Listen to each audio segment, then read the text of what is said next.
द्वारा प्रदेश सरकार की जन विरोधी नीतियों को उजागर करने के उद्देश्य से चुनावी वर्ष में जनाक्रोश यात्रा निकाली जा रही है। इसी कड़ी में बुंदेलखंड के चुनाव प्रभारी अरुण यादव के नेतृत्व में सागर में जनाक्रोश यात्रा ने देर रात दस्तक दी। यात्रा लेकर निकले कांग्रेस नेता अरुण यादव का इस दौरान जगह जगह स्वागत हुआ और टिकट के दावेदारों ने भी शक्ति प्रदर्शन दिखाया और वहीं अपनी दावेदारी की ताकत दिखाई। कांग्रेस की जनाक्रोश यात्रा के भगवानगंज पहुंचने पर एक मंचीय सभा का आयोजन किया गया, जिसको संबोधित करते हुए पूर्व केंद्रीय मंत्री अरुण यादव ने जमकर शिवराज सरकार पर हमला बोला और 50% कमीशन वाली सरकार की बात दोहरा भाजपा सरकार को घेरा। तो वहीं स्थानीय मामलों पर भी खुलकर भ्रष्टाचार पर जिले से सरकार में काबिज मंत्रियों को भी निशाने पर लिया। उन्होंने कांग्रेसी कार्यकर्ताओं से संगठित होकर पूरी ताकत झोंक कांग्रेस की जीत हो, इसके लिए मैदान में काम करने की अपील की। जनाक्रोश यात्रा के दौरान कांग्रेस की गुटबाजी वाली तस्वीर भी साफ सामने आई। तो वहीं स्वागत के दौरान दो गुटों में संघर्ष भी देखने को मिला, जिसमें जिला अध्यक्ष भी आक्रोशित कांग्रेस कार्यकर्ताओं के निशाने पर दिखाई दिए। तो वहीं सेवा दल का सेवा भाव का रोल भी दिखा, जहां मंचीय सभा के दौरान स्वयं सेवा दल अध्यक्ष सिंटू कटारे स्वयं मंच पर झाड़ू लगा व्यवस्था बनाते दिखे। बहरहाल चुनावी वर्ष में जनाक्रोश यात्रा के माध्यम से कांग्रेस को कितना लाभ मिलता है यह तो समय ही बताएगा, पर गुटबाजी की शिकार कांग्रेस जिला संगठन के लिए इस स्थिति से निपटने बिना जीत का सपना देखना सपना ही रहेगा।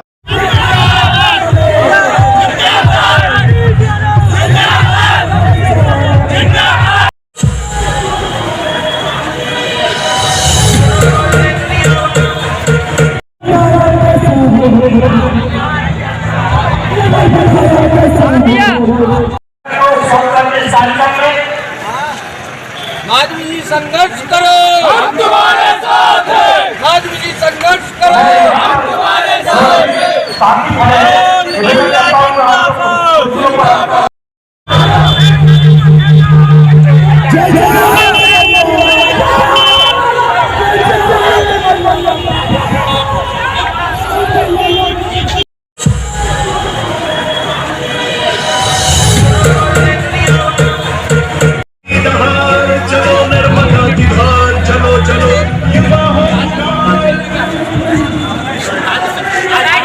पूर्व में जन आशीर्वाद यात्रा निकाली गई थी, आज आक्रोश यात्रा निकाली जा रही है, इसका क्या उद्देश्य है?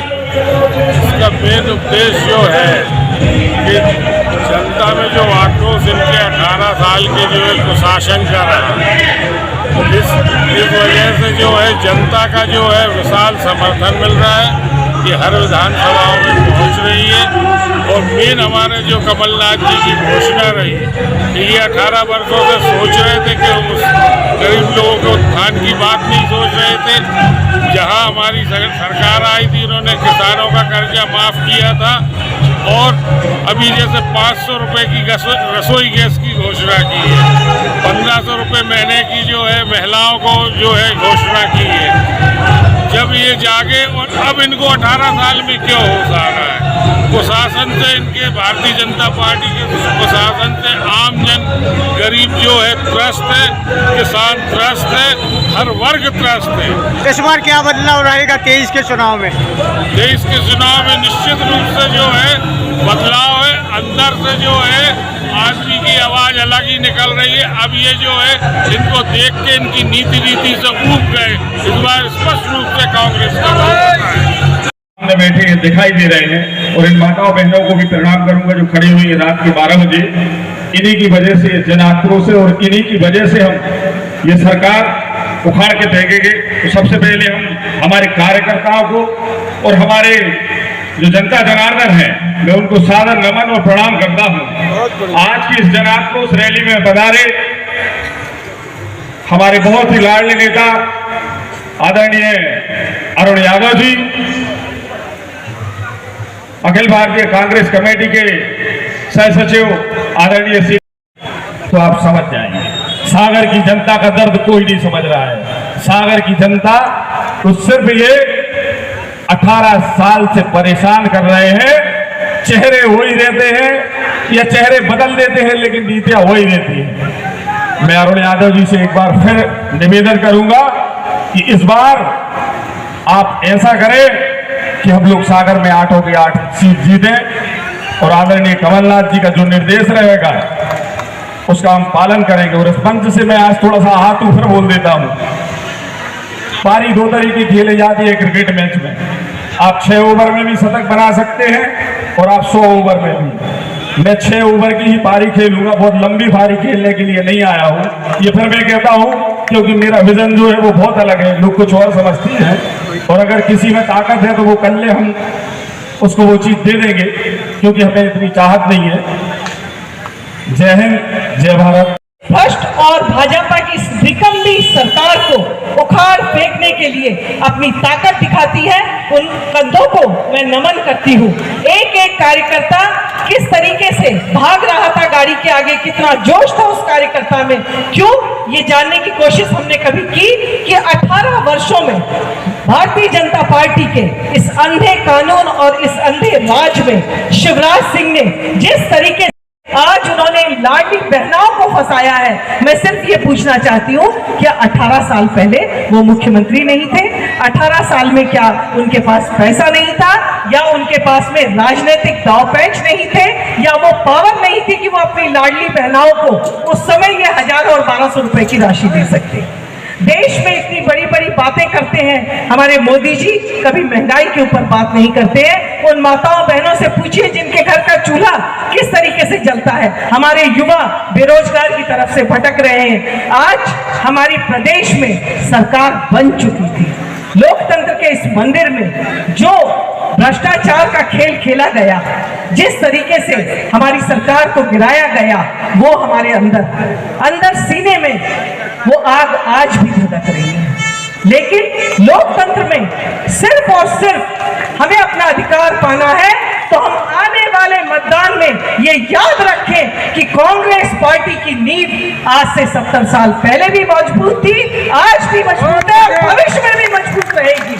ये भारतीय जनता पार्टी के नुमाइंदे छल बल से आपको भ्रमित कर सकते हैं, लेकिन भाइयों और बहनों, मैं आप सबके बीच में ये अनुरोध करती हूँ कि प्रत्याशी पूरे विधानसभा में एक ही व्यक्ति चुना जाएगा पार्टी की तरफ से।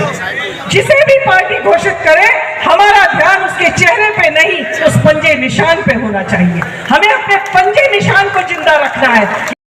इस व्रत कृष्णा में आवश्यकता नहीं है पढ़ने की कि क्या सच है और क्या गलत है। सच्चाई ये है कि 70 साल पहले कांग्रेस पार्टी ने ये नींव रखी थी, ये मजबूत बुनियाद रखी थी, जिसके दम पे आज रिनोवेशन करके मोदी जी लोगों को भ्रमित कर रहे हैं। पुरानी गाड़ियों को बंद करना, नई गाड़ियों को चलाना, आज इस प्रदेश की गाड़ी बंद, आज उस शहर का प्लेटफॉर्म बंद। इन भ्रम जालों में फंसने की आवश्यकता नहीं है।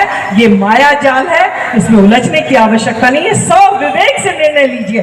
जो मेहनत आज आपने करी, जो एक एक फूल आज आपने हमारे नेता के ऊपर बरसाया है, उसकी कीमत अदा करने का वक्त आएगा जिस दिन हम लोकतंत्र के मंदिर में मतदान करेंगे। मतदान, कन्यादान हमेशा बहुत सोच समझ के करना चाहिए। गलत हाथों में गया हुआ मतदान और गलत हाथों में गया हुआ कन्यादान परिवारों को नष्ट कर देता है। बहुत लंबी चौड़ी बात नहीं करूंगी, एक बात जरूर कहूंगी, धरा बेच देंगे, वतन बेच देंगे, ये बात के माली चमन बेच देंगे। और तुम सोए रहे मेरे अजीजों, तो वो दिन दूर नहीं कि भारतीय जनता पार्टी के मसीहा इस वतन को बेच देंगे।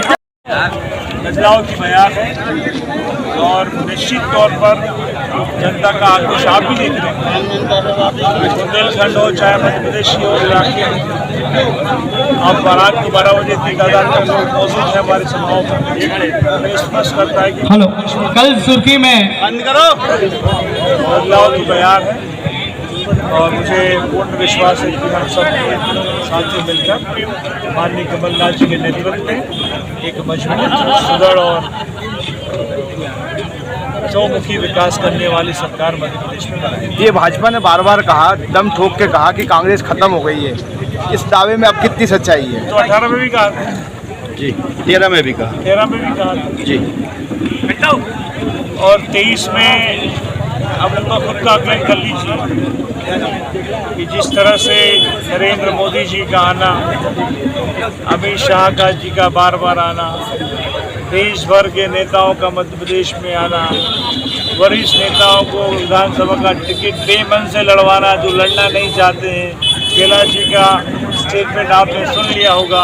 जो विधायकों को टिकट बांटते थे अब वो विधायक का चुनाव लड़ेंगे। एग्जैक्टली, तो ये स्पष्ट करता है कि भारतीय प्लाट है और परिवर्तन की बयानबाजी। भाई साहब अभी आप बात कर रहे थे, टिकट की बात कर रहे थे, भाजपा ने टिकट जारी कर दिए, कांग्रेस ने टिकट क्यों नहीं जारी की? अभी तक 78 सीटों पे टिकट दे दिए गए हैं, फिर भी आप टिकट जारी नहीं कर रहे। कांग्रेस में क्या दिक्कत जा रही है? हमारा लुकआउट है।